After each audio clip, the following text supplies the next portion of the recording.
He was a morbidly obese surgeon destined for an operating table and an early death. Now he's a rebel MD who is fabulously fit and fighting to make America healthy again. This is Stay Off My Operating Table with Dr. Philip Ovadia.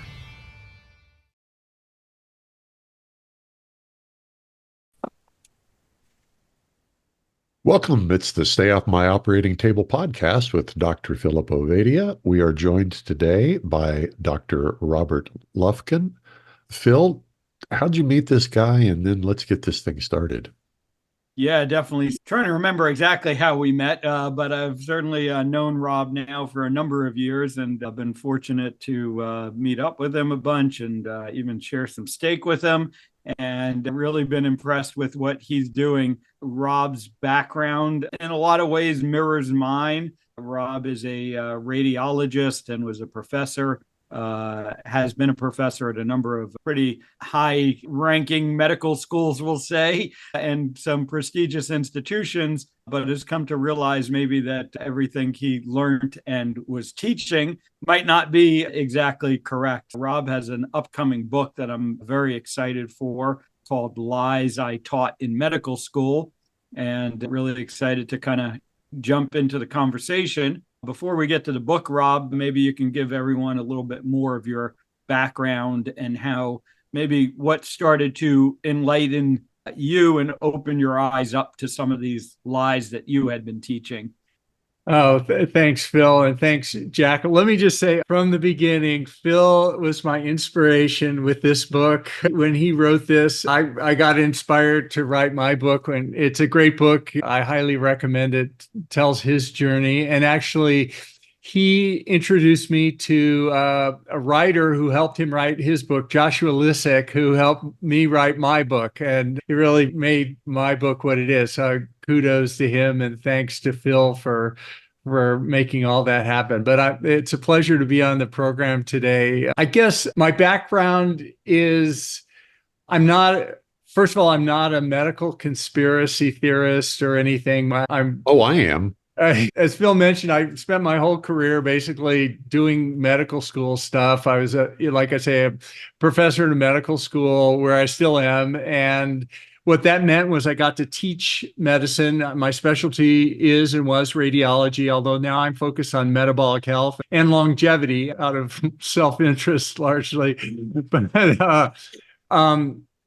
as a professor, I got to not only practice medicine, but also I got to teach residents and learn from residents and students in training. But I also did all the things that conventional medical academicians did. So I wrote 200 peer-reviewed papers, many textbooks, and I had my laboratory received millions of dollars in funding from the federal government, from drug companies, from medical equipment manufacturers. So I was and am the medical establishment, but I had everything was going well until recently, a few years ago, I had a wake-up call. Like Phil had a similar thing, or our other friends in this space are sometimes called to question their own beliefs when things happen to themselves that make you really examine things. So for me, I was diagnosed with 4 conditions that I went to my doctors for, and I was prescribed medicines. I was told I'd be on them for life, and the medicines would take care of the diseases and don't worry about it and go on. And that was kind of the wake-up call for me. Can you share what those were? Sure. Yeah, they were, first of all, it was arthritis, a type of arthritis called gout, and then hypertension, which, almost half of adults have today. It's very common. And then I had prediabetes, which is elevated blood sugar, blood glucose. And then I had dyslipidemia, sort of abnormal blood lipids. And for each of those, I was prescribed something. And for the most part, the doc said, hey, your arthritis is really not linked to your hypertension, so don't worry about it. They're separate things. We treat them separately and all. And as I began to dive deeper into them, I realized there was a large body of work that was done. I, read Phil's book and, and other books in the area, and then went back to the basic research. And there was a lot of stuff that was happening in our understanding of these chronic diseases that changed my thinking. And wait a minute, why did you not just take the standard path? I mean, it's one thing for Joe Sixpack like me to say, God, that sounds crazy, I'm going to try something else. But you're a medical professor. Why did you not? What caused you to question it? That's a great question. I mean, there's sort of two opposing forces. One, I have to say, I want to go on record that I believe the Western healthcare system is the best in the world for many things. So look at infectious diseases and public health in the 20th century. Amazing, magical things were done. If I walk outside and I get hit by a bus, my lifestyle is going to be a lower priority, although it will help how I recover from that, but my immediate survival will depend on getting a blood transfusion, getting my bones, things fixed like that. So we're really good at trauma care. Western one medicine, thing we're really good at. Acute things. And the only problem is that when we try and apply surgery and pills to these chronic diseases like the ones I had and several other ones that, statistically we're most likely to die of, it doesn't work. And we have pills and surgery and they control, in many cases, just the symptoms. And yet the underlying disease continues to move on. That was the fact. And the other factor that made me question it was I had two kids that were still in elementary school. I knew enough about medicine. I knew enough about those diseases that I realized that that wasn't going to end well. So kind of out of self-preservation, out of self-interest, I began to question things and said, is there a better way? So a related question there, Rob, as you said, you're kind of deep in the system, and you're very much, interacting with your colleagues, you're teaching your future colleagues. And what do you think keeps physicians from asking these questions more? Why are we in such an environment where it's unusual for guys like you and guys like me to really question the mainstream narrative? And we're looked at as, kind of crazy, or certainly unusual, I'll say, maybe less judgmental way. We're in the very much minority in that we're questioning these things. So what do you see about the system that really keeps more doctors from questioning these things? First of all, again, I want to say that I believe in human nature. I believe that for the most part, people who go into healthcare and people in general don't wake up wanting to hurt someone or don't want to do something that's consciously going to harm someone.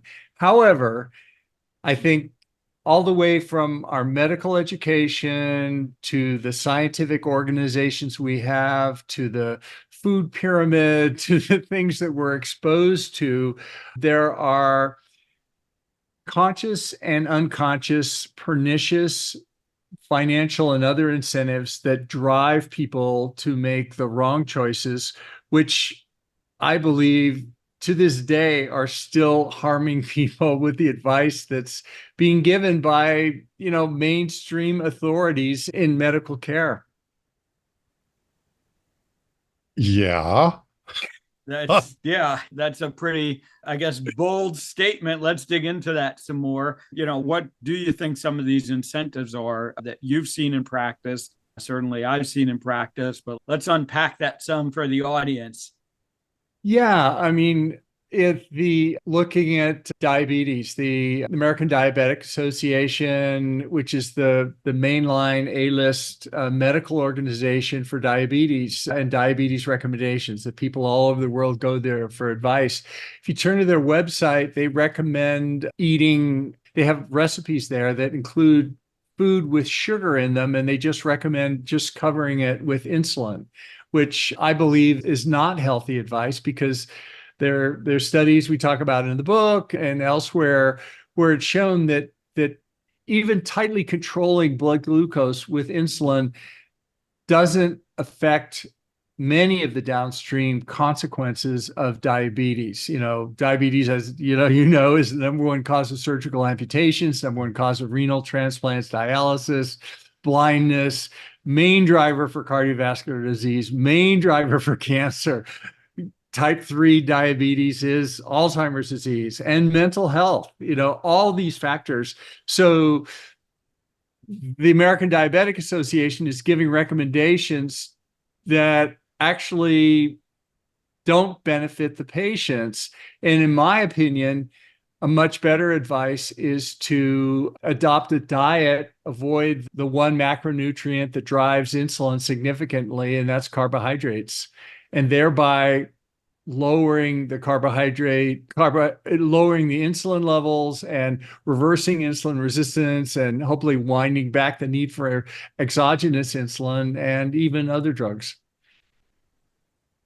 Let me ask you to comment on something. Phil and I have been doing this for what? Gosh, we're coming up on 3 years, I think, Phil. And I've gotten such an education, but I've never heard anybody summarize everything that I've learned as well as Dr. Casey Means did just here in the last week or so. I saw she posted this. The stark economic reality, I'm quoting her now, the stark economic reality is that nearly every institution that touches our health, from medical schools to insurance companies to hospitals to pharma, makes money on managing diseases, not curing patients. This is the highest level of why so many aspects of American society is set up to create illness. There is no incentive to change it. Our current system incentivizes invasive therapies, prescriptions, and endless specialist visits over disease prevention and reversal strategies. Here's the money quote: "A healthy patient is not profitable at all." Yeah. No, I shout out to Casey. I'm going over to her house on Saturday. We're celebrating. She's having a book launch party for her new book that's coming out on the 15th. It'll probably be out when the podcast is out, but highly recommend it. She wrote it with her brother, Kali, and it speaks to those issues that you mentioned. So it's critical. If you go to a large hospital system and say, I have a program that will reverse type 2 diabetes. We've shown it. We have the evidence, a controlled trial, and the hospital has to, think of the economics. Wow. Our number one surgical amputations are diabetes. Our number one renal transplant patients are diabetics. And also there are a lot of effects that go into that. And plus the healthcare system isn't set up for lifestyle changes, and a doctor's visit, whether it's 7 minutes or 15 minutes, you really can't explain lifestyle. It requires a different calculus, different approach to it. I don't know that we got the closing chapter of your health journey. I'm assuming that what happened was things got fixed and yeah. So the journey for me was, and it was just like you say, you learn so many things, and I'm continually learning things all along. It caused me to rethink my entire framework about health, wellness, about all these diseases. And that was the basis for this book. But it also helped me to understand what lifestyle changes I could make that would dramatically affect my metabolic health. And in doing so, would unwind these diseases to the point where when I went back to the doctor's office, they couldn't believe it. They said, the labs are wrong, let's retake them, et cetera. But long story short, got off the medications, as many people do when they make these changes in their lives. And so it was a happy ending for me, but it made me think that so many of my colleagues are not aware of that. And even more, so many patients are not aware of that, kind of like Phil, I wanted to get this message out to more and more people. And, I just wanted to add my voice to the choir of people that are getting this message out. And, maybe, each person will attract a different audience slightly. And, one of the unique aspects maybe that you've talked more about and gotten into is this concept of longevity. So let's kind of talk a little bit about that. Obviously, at its base, longevity means living longer. And, it would seem to be kind of a simple concept, don't get sick, don't die, and you'll live longer. But we know that there's more to that. And talk about maybe what's a little bit different about the longevity space as compared to maybe the metabolic health space. And they're certainly not exclusive of each other in any way, but what that focus kind of entails. Yeah, there's a revolution going on in our understanding of longevity, perhaps even more than our knowledge of metabolic health. Things are happening very fast. Lifespans are increasing. People are going to be living into their hundreds, at least past 100, much more frequently. So it's a really exciting time. For me, looking at metabolic health, like many people, I noticed that I was amazed by the fact that improving my metabolic health or one's metabolic health not only affected obesity, diabetes, hypertension, cardiovascular disease, cancer, Alzheimer's disease, mental health, but at the end of the day, the same factors, the same lifestyle maneuvers seem to affect basic cellular mechanisms like mTOR that have known effects on longevity and prolonging life, at least in the animal models, and there's strong suggestive evidence in humans as well. I think the fascinating part is adopting a metabolically healthy lifestyle will not only decrease the diseases that we get that will determine our longevity, but will also increase the quality of our life and improve our longevity as well. For example, you may have talked about this on your program. The ultimate longevity government program is called the ITP, or the Interventions Testing Program. I don't think so. It's a wonderful program. The problem with testing longevity in humans is we live too long. Humans, it used to be 70. Now it's, in Japan, it's 89 or something, for women. And, it's just getting longer and longer, which is actually a good thing because worldwide, the fertility rates are going down and down. So the population is actually decreasing in many countries like Europe and, continents like Europe or China. So increasing longevity has the potential to offset the decreasing population but that's a whole nother discussion. But with longevity, the drugs that affect longevity in this ITP, it's a great model. The federal government started it as a way to look at longevity in an animal model. So they picked the mouse. The mouse only lives 3 years. So you can actually give an intervention to a population of mice or half a population of mice, the other half are controls, and then see what happens to their lifespan after 3 years. And if they live longer, then it's a positive effect. And the great thing about this program, it's the National Institutes of Aging. It's run by the government, and we can actually, as citizens, can write in and suggest things. Not surprisingly, in the last 20 years, they've run it on things like CoQ10, they've run it on statins, they've done NAD supplements, curcumin, green tea extract, methylene blue, all kinds of stuff. But by far the most powerful pharmacologic intervention on the animal models and mice and everything else has been rapamycin, which turns this switching molecule mTOR into a metabolically favorable state, turns off inflammation, turns down insulin, turns up autophagy and repair. But interestingly, if you take rapamycin and add a drug to it called acarbose, which is another diabetic drug, which has a small effect in the ITP in prolonging life, acarbose actually blocks. It's a diabetic drug that's used to block carbohydrate or glucose absorption from the gut. And it doesn't really go in the body, it just stays in the gut. But if you block carbohydrate absorption, it helps diabetics because they get fewer glucose spikes. But when in the animal model, it actually causes longevity.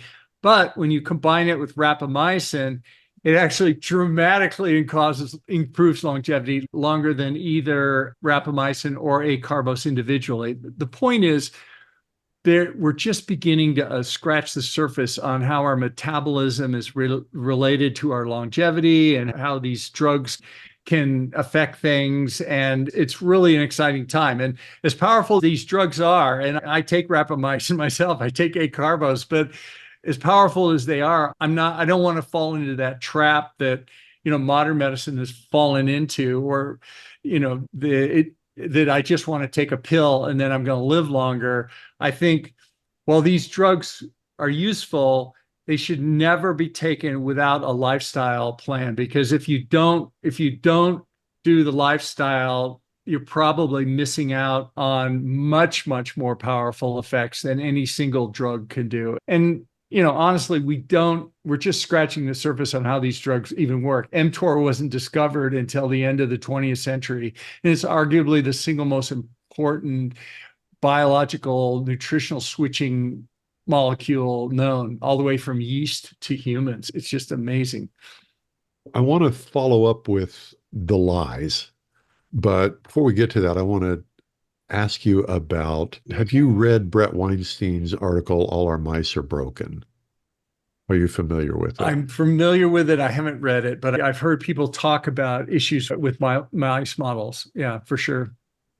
All right. If you haven't read it, then there's no point in commenting on it. But I commend that article to you in regards to the mouse testing. Weinstein makes a point that these tests might not be as robust as we are often led to believe. And it's because of the mice that they're testing.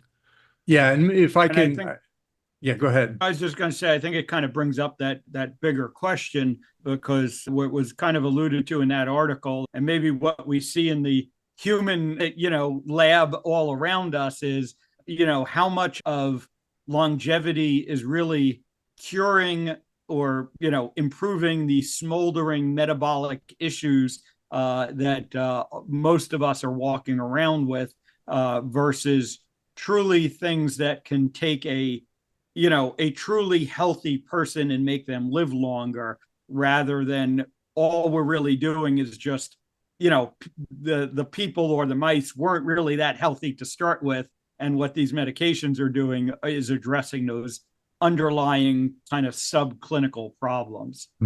That's a great question. And I think longevity it's a multi-stage thing. I think even if we reverse these diseases of longevity, we'll get to 100 or 120 max. Now, right now, I'll take that.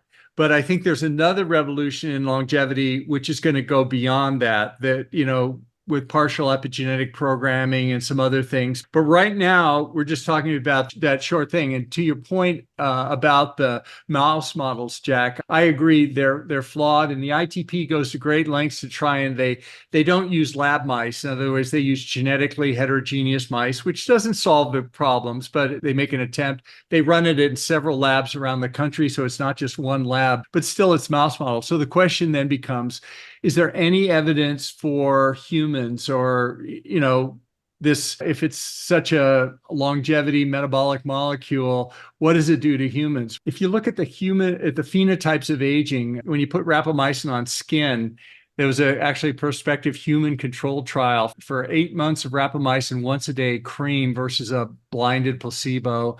They did skin punch biopsies at the end of these brave people. What? Able to show significant, basal collagen enhancement. The skin got younger and all that. But then basically you can go down to other things like periodontal disease. Again, this is in the animal model. It reverses periodontal disease, which is aging. With hair color, it reverses to grayness. Menopause, it slows down menopause, again, in the mouse model. Does a number of things, but yeah, that too. And all these things are phenotypes of aging, right? Nobody dies of menopause. Nobody dies of wrinkles. So what about the diseases that are going to kill, you, me, and most of our listeners? It's a short list, right? The diseases that determine our longevity, nobody dies of old age, right? When we die, for most people, in fact, in the US, you're not supposed to put old age as a cause of death on the death certificate. You have to list some specific things. The list is pretty short, cardiovascular disease, cancer, and then it goes down to Alzheimer's, a few other things in there. So what evidence do we have that rapamycin has any effect on these chronic diseases? As Phil knows, with cardiovascular disease, when you put a stent in the heart, a lot of people think I'm cured of my heart attack, everything's good, I go back. Of course, you're not, and you may not even change your life expectancy from it. but instead the disease continues on in the other blood vessels, and even in the stent itself will eventually clot off. There's now an FDA-approved indication. The mainline drug for coating stents is with rapamycin, because when you coat them with rapamycin, the atherosclerosis basically doesn't recur or recurs at a much lower rate in the stent. And there's FDA approval for a couple formulations of that. So that's atherosclerosis. What about cancer? That's a completely separate thing, right? It turns out if there's a human model for cancer, that's a very powerful one. It's something I didn't know. I'm sure Phil does, but what's the most common cause of death in heart transplants in the first 5 years? I would have thought it's transplant rejection. But it's actually a malignancy, a cancer, because by having the immune suppression and things go on with that, they have a higher rate of cancer. So you have a population of humans with a high cancer rate. And rapamycin is one of the mainline drugs for transplant rejection. It's not the only one, but anyway, there's a population. You can take heart transplants patients. Some of them are on rapamycin, some of them are on other immunosuppressants. And what you look at rapamycin is an immunosuppressant? Oh, yeah. Okay. Rapamycin's first FDA indication in the year 2000, essentially, 99, was for renal transplant immune suppression. And that's a great point. If it's given single dose, daily dose, it will have that effect. It's one of the best ones we have. The longevity dose of rapamycin is once a week, which in human studies with Joan Manick and others has shown that it actually improves immune function, as evidenced by reaction to vaccines and some viral testing. So once a week rapamycin is what people take for the off-label longevity effects. Daily rapamycin is what people take for immunosuppression. Yeah, it's an interesting, medicine, because as you mentioned, at certain doses, it suppresses the immune system, and at other doses it seems to actually enhance the immune system. And rapamycin and mTOR, and to, I guess, back up a little bit, the mTOR stands for mechanistic target of rapamycin. The protein was discovered after the medication, basically, as this is what rapamycin acts on. And mTOR itself is I would say, somewhat controversial molecule when it comes to, nutrition and guidance. And there's some data to suggest, for instance, that mTOR might play a role in the development of cardiovascular disease. And then that leads people with looking at some scientific evidence to say eating red meat increases mTOR, although, that's not a clear relationship. Eating fish also might increase mTOR or does increase mTOR. And yet we think fish are beneficial for the heart and red meat is harmful for the heart. There's a lot that goes into it there. But yeah, it's just very interesting to think about some of these things from a longevity standpoint versus the, kind of just treating the disease standpoint. Yeah, because longevity is the greatest risk factor for all the chronic diseases. Like a 70-year-old non-smoker has a greater risk for lung cancer than a 30-year-old who smokes 4 packs a day. They all take off after that point. Anything we could do to turn down inflammation, to turn down insulin resistance, to lower those, and whatever longevity is, however we approach it, it's going to be beneficial if we can on all the chronic diseases, if we reverse aging or slow it down. Let's talk about lies. Lies you taught in medical school. Give us a big one. First of all, let me start with disclaimer already. Disclaimer, no, yeah. Come on. No. People say, wait, how can you teach lies in medical school? And I refer you to one of the greatest physicians who ever lived, Sir William Osler. He had one of the greatest quotes about medical education when he was addressing a graduating class of medical students who were on that day about to become doctors after finishing medical school. And he famously said to them, "Gentlemen," and back then most of them were gentlemen, he said, "Gentlemen, we have a confession to make. 50% of what we've just taught you is wrong. And furthermore, we can't tell you which half it is because we don't know.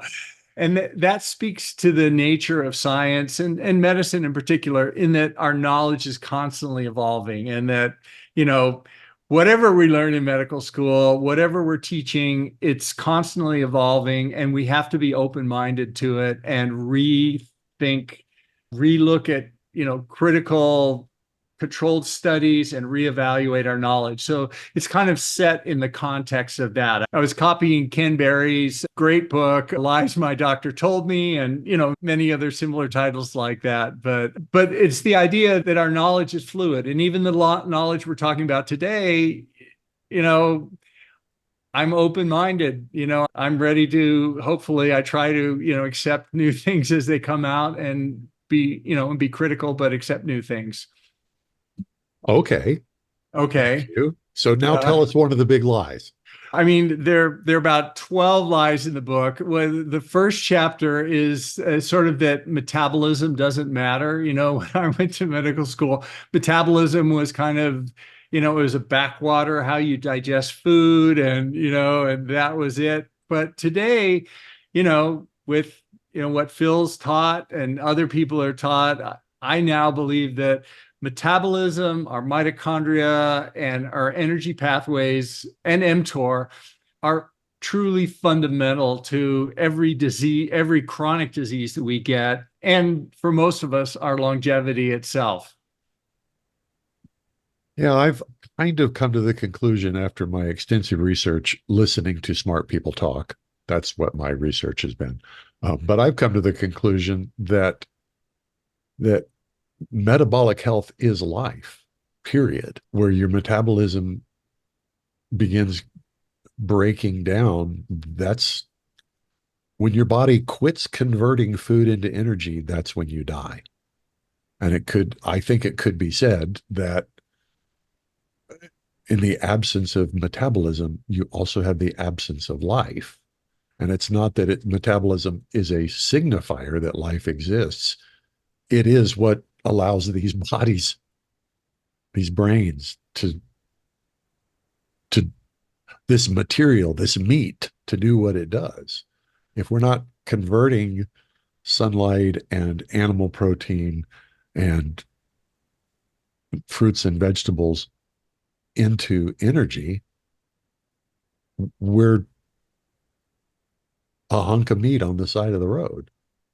Absolutely. I couldn't agree more. And that speaks to the fact that this molecule mTOR is conserved biologically over billions of years. It's present in yeast all the way to human beings. Like, what is so fundamental that you need the same molecule that's really not changed much between them? It does the same thing. And it's about switching between inflammation and nutrition. It detects the presence of food, and then it tells the cell to grow when food is present, and it tells the cell not to grow and turn on autophagy and repair when food is not present. And that's what our lifestyle effects do on mTOR and many other molecules. But it's just to affect these, and some of the drugs too. Rapamycin have that same effect. But yeah, it's amazing that they do.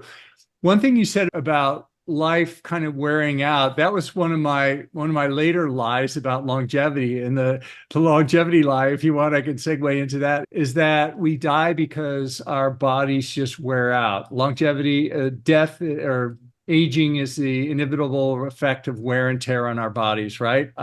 My shirt wears out, my car wears out, my shoes wear out, everything wears out, my body wears out.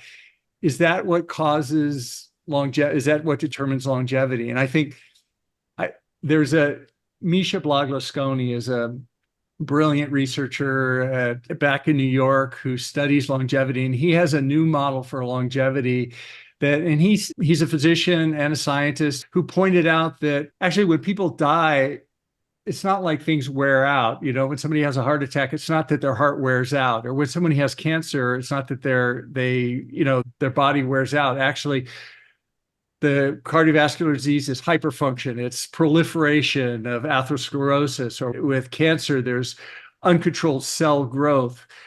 even with Alzheimer's disease, there is cell proliferation and immune inflammation in the brain, kind of a hyperreactive state.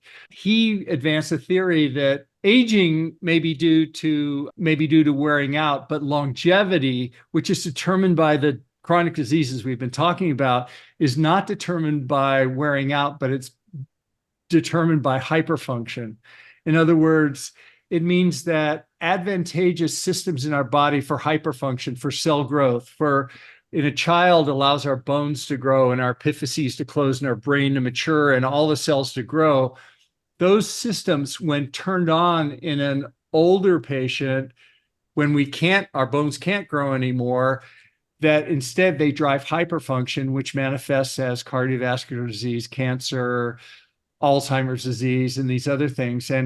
And his theory is the hyperfunction switch is mTOR. When you turn mTOR on, it's cell growth. You're hitting the accelerator to grow when food's present. That's why fasting, you turn mTOR off, there's no food, you turn on autophagy and these healthy things. And he's one of the advocates, proponents of rapamycin for longevity, but he's a very deep thinker about longevity, and his idea is really novel about how things that were beneficial to us as young organisms actually drive our death and determine our longevity as older organisms. And his shortcut is through lifestyle choices we make, turning our metabolism in a certain way to a ketogenic diet, to insulin very low, will turn mTOR down, or even rapamycin, acarbose, and these other things will turn mTOR down into this slow repair state. And that's what mTOR does that's what rapamycin does, presumably, with cancer. It basically stops growth. So it's cytostatic, unlike cytotoxic drugs like chemotherapy agents. When you give rapamycin for cancer, and there are 9 FDA indications for rapamycin as a cancer treatment, it basically stops the cells from growing, which can be very beneficial. Interesting. Would you say that guy's name again? I want to make sure he shows up in the show notes. Yeah, Misha Blaglasconi, Mikhail Blaglasconi, Okay. And if you just look up rapamycin and Misha, he was literally the person who wrote about it and started humans taking it as a longevity supplement. Okay. We will make sure that ends up in the show notes. So, Phil, I know you're sitting over there, stuff going. yeah, definitely geeking out on all of this, but kind of keeping it high level. I guess the question I have next is, it's great to talk about problems, but let's talk about solutions. How do we stop teaching the lies? What do you think needs to happen to really allow medicine to get back to what it used to be, an innovative, self-correcting, learning over time? I think back to, and we've never really talked about the history of heart disease on this show, which is interesting since I'm a heart surgeon, but it was only 70 years ago that the first, human heart surgeries were performed. And 75 years ago, it was largely accepted that if, opened up the chest and touched the human heart, the person would die instantly. You cannot operate on the heart. It is a total no-go zone. And, and 70 so years ago, there were a couple of surgeons who were brave enough to try this and to undertake this problem. And here we are, heart surgery is one of the most common surgeries performed today. So how do we get back to that self-correcting environment where medicine can start to, correct the lies that we know are out there? Yeah, that's a great question. Getting the message out, certainly through the work you're doing and, other people in this space, is really important. I think there needs to be an awareness that we're truly entering a new phase of healthcare where me as a patient changes. In other words, I used to go in the doctor's office and they would give me a pill or surgery. I'd go home and do it. And that was it. It was very simple.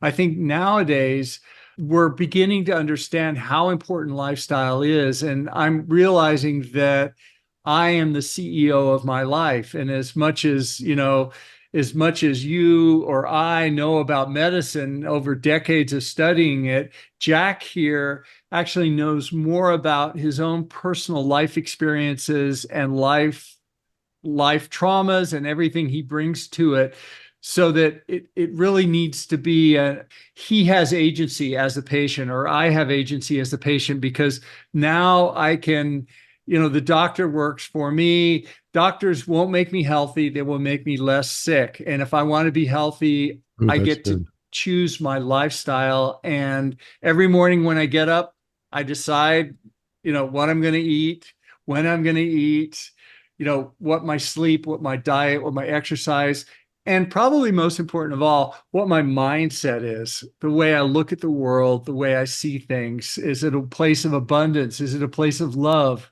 Or, is it a place of stress and hassle?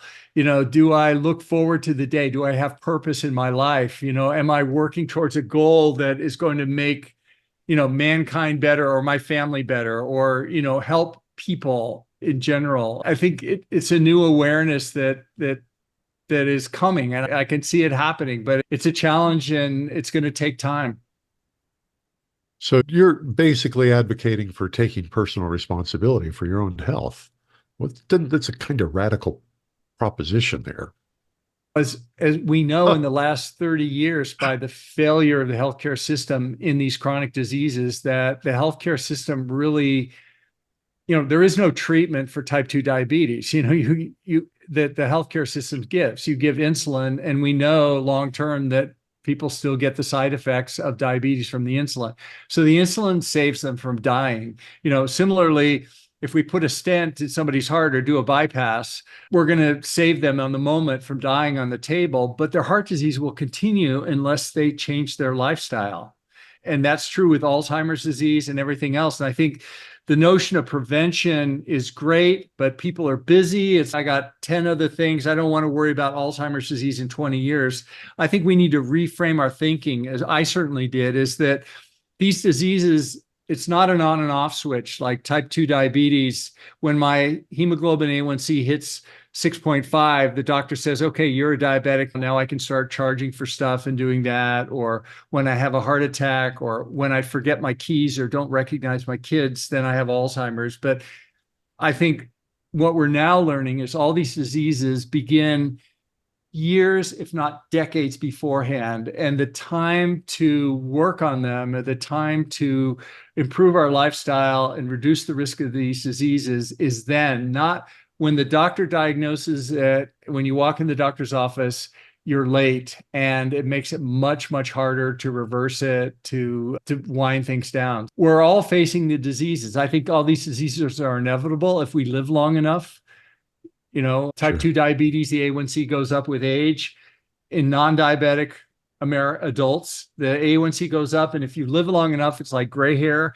If you don't get something else, you will be diabetic, just like men with prostate cancer. If you live long enough, you will get prostate cancer. It may not kill you.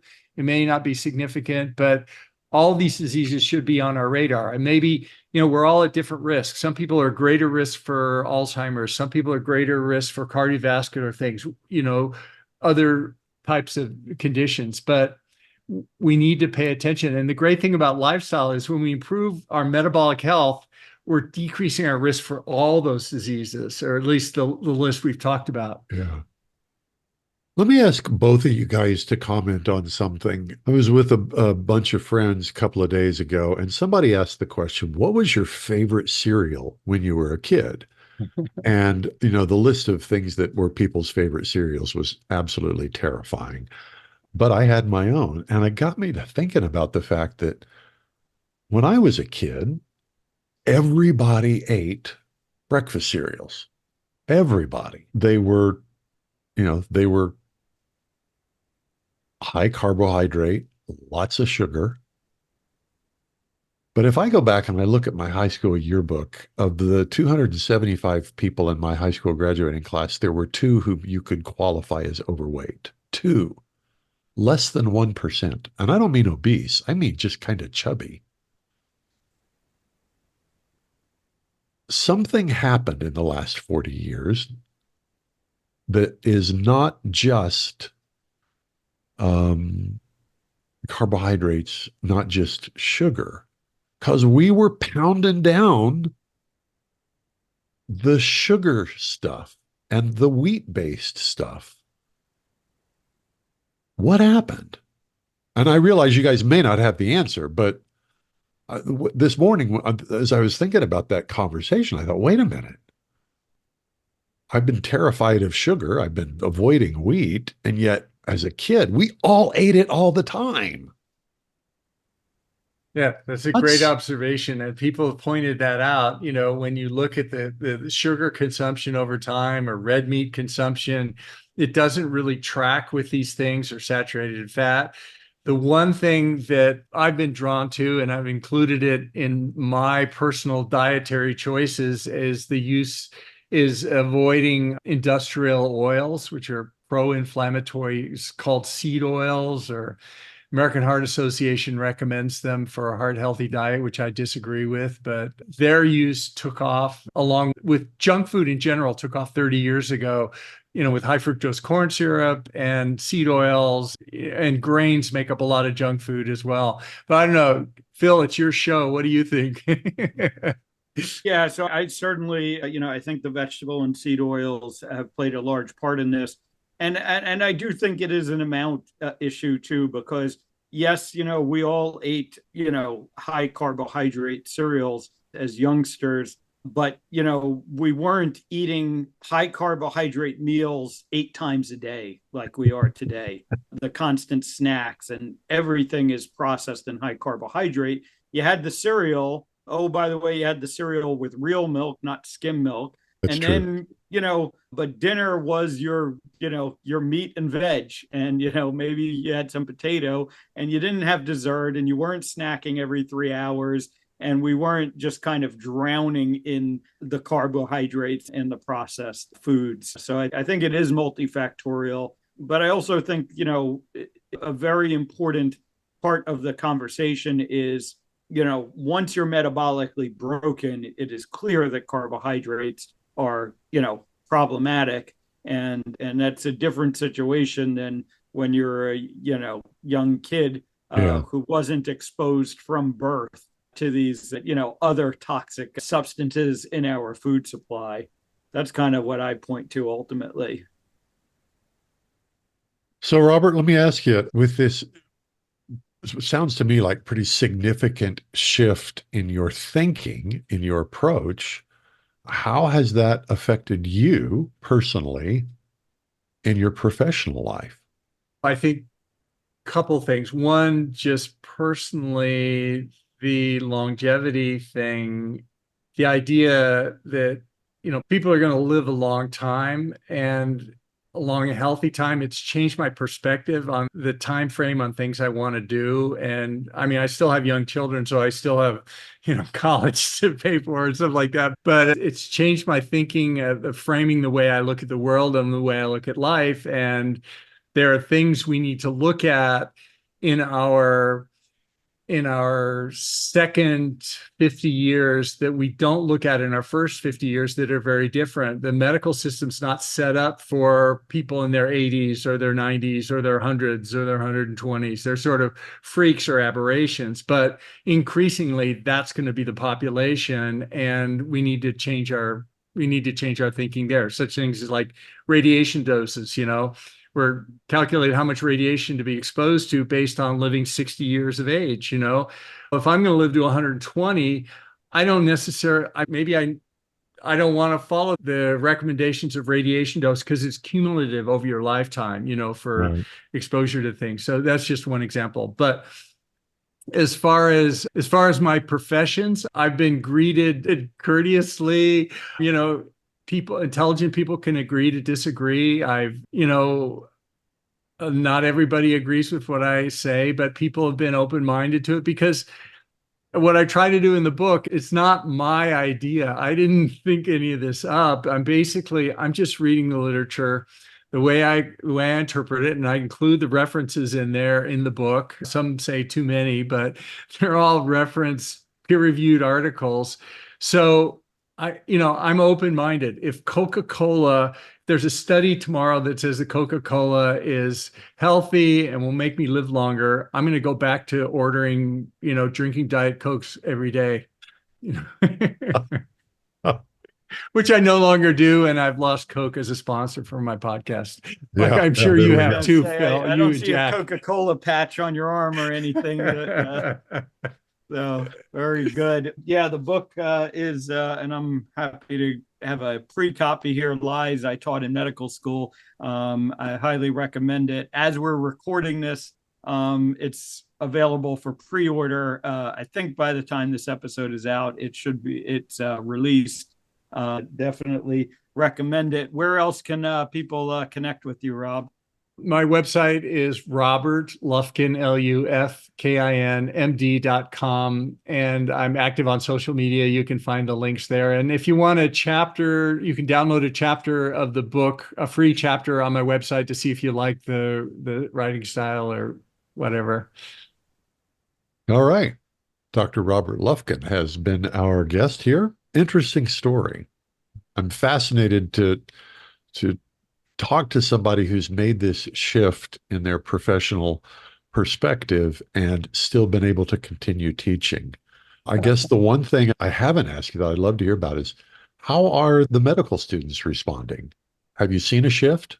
Yeah, I'm mainly teaching. It's medical school, but I'm teaching postgraduate people now. But I am seeing, Nick Norowitz is a friend of ours. Speaking of bizarre studies. Yeah. And, he's a voice out there putting CGMs on his classmates. And we're seeing more and more people like him, which I think is, a guiding light, and it's the future. So I'm optimistic. I guess we're going to have to link to our interview with Nick Norowitz as well, Phil. We'll make sure we do that.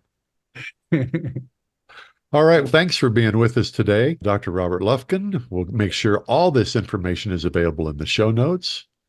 For Dr. Philip Ovadia, this has been the Stay Off My Operating Table podcast. Thanks for joining us, and we will talk to you next time. Chances are you wouldn't be listening to this podcast if you didn't need to change your life and get healthier. So take action right now. Book a call with Dr. Ovadia's team. One small step in the right direction is all it takes to get started. Contact us at ifixhearts.com/talk. That's ifixhearts.com/talk.